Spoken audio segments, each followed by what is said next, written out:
سلام بچه ها، امیدوارم که در ماه رمضان نماز روزاتون قبول حق باشه. امروز نون بربری درست کردم. بعدم گفتم به شما توضیح بدم، برای شما بذارم. من این نون بربری رو چون با آرد سفید درست کردم، به خاطر این نون رو با شیر، بعدن تخم مرغ، گردو،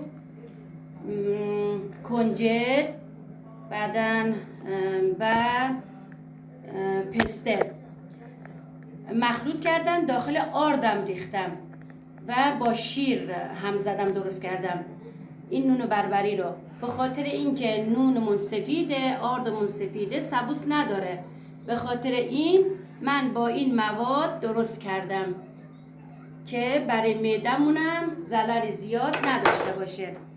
و اینکه زیره سبزم بهشون اضافه کردم به خاطر نفع معدمون. انشالله که شما هم درست کنین.